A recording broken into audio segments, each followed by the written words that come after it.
Hal tabu untuk orang pemerintahan. Bab 138. Melihat Derek yang demi bertemu dengan Yos berusaha begitu keras, dari kepala sampai kaki seperti berubah menjadi orang lain, Darlin pun merasa sedih. Sepertinya barangnya yang paling penting sudah terbagi setengah pada orang lain. Dia tahu dia tidak seharusnya berpikir seperti itu. Bagaimanapun Yos adalah ayah Derek, tapi dia tidak bisa menghindari rasa ini. Tapi Darlin dengan cepat menghilangkannya. Asalkan Derek senang, dia juga akan senang. Di rumah keluarga Jen dengan tidak senang memegang roti dan melemparkannya ke dalam kolam. Menarik ikan koi itu saling berebut makanan.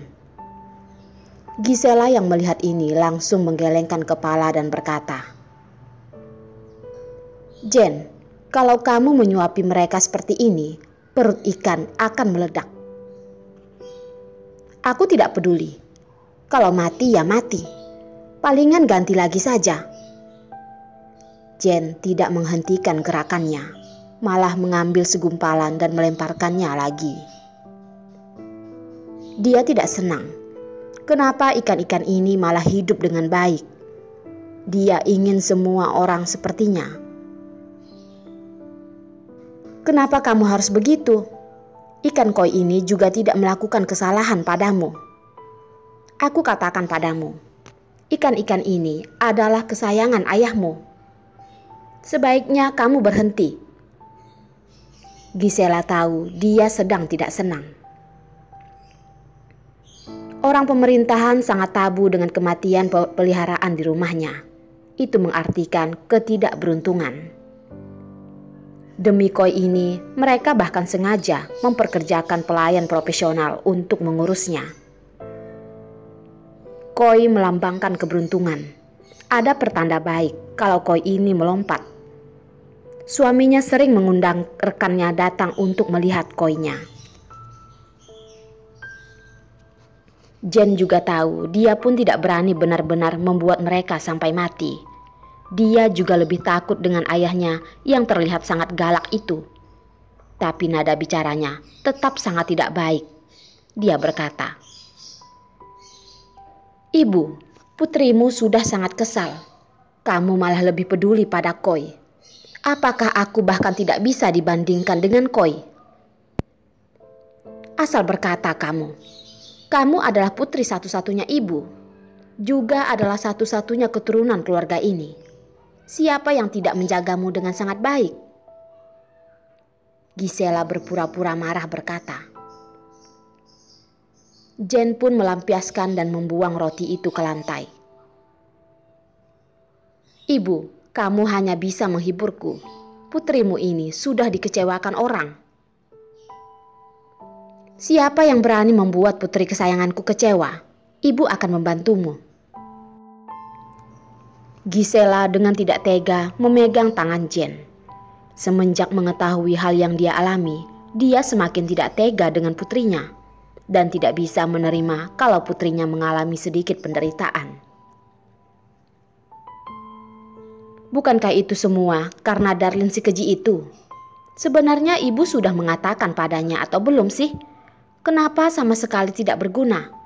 Sekarang Darlin masih bekerja di kantor pengacara, kata Jen sedang marah karena hal ini. Gisela sangat pintar. Karena pintar makanya tidak langsung melakukan tindakan yang keterlaluan. Anak bodoh. Ibu tentu saja sudah memberikan pelajaran padanya. Siapa tahu dia begitu tidak tahu malu. Tapi dengan posisi ibu kalau melakukan terlalu keterlaluan akan mempermalukan keluarga kita. Bukankah dia sudah setuju tidak akan mengganggu Yos lagi? Jen menarik tangan Gisela dan mengayunkannya. Dengan manja berkata, "Ibu, kamu hanya mengatakan saja sama sekali tidak ada gunanya. Dia pasti mengira kamu takut dengannya." "Tenang saja sayang, ibu tahu batasan.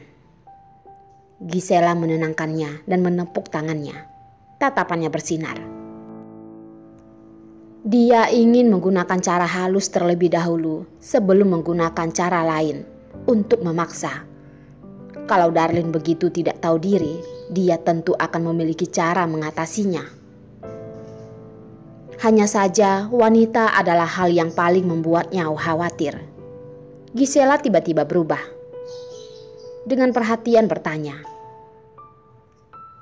"Jen, bukankah sudah mengatakan menyuruh Yos datang makan ke rumah? Kenapa sampai sekarang masih tidak ada kabarnya?" Membicarakan orang yang dia sukai, ekspresi marah Jen langsung berubah menjadi mengeluh, mengerutkan dahi dan berkata, "Masih bisa bagaimana?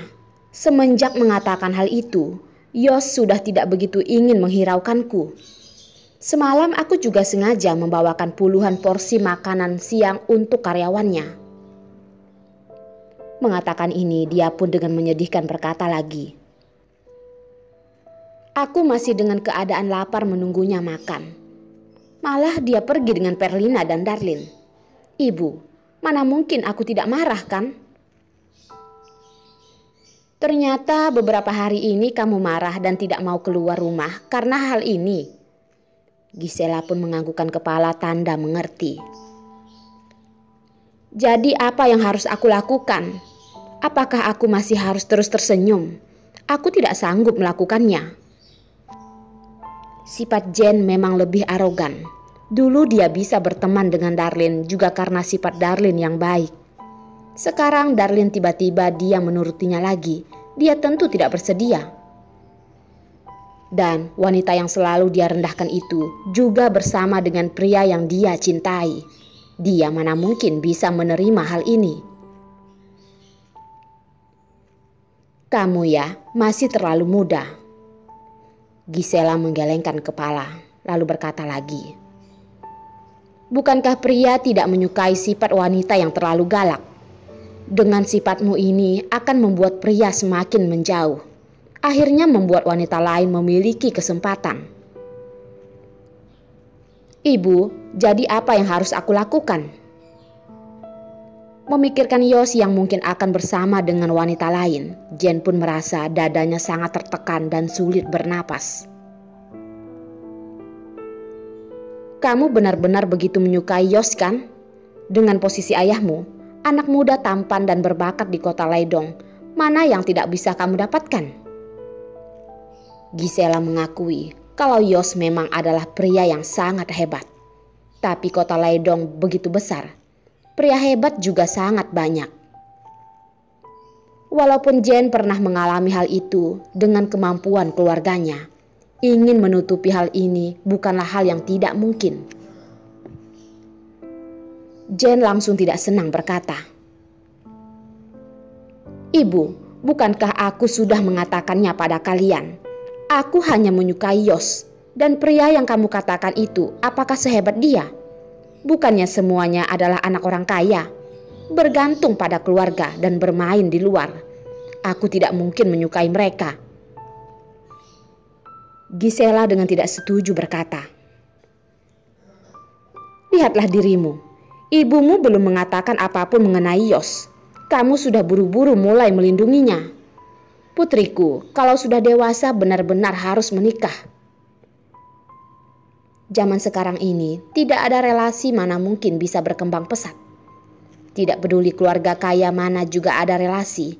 Walaupun keluarga mereka tidak melakukan bisnis, juga tidak bisa menghindari aturan lingkup itu." "Ibu, menurutmu bagaimana?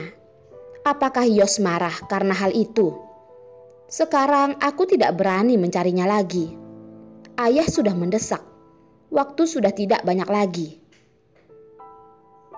Jen pun merasa khawatir karena hal ini. Dia bisa menunggu, tapi waktu yang diberikan ayahnya pada Yos sudah tidak banyak lagi. Kalau Yos tidak bersedia datang, ayahnya pasti akan langsung mencari orang untuk berkencan buta dengannya.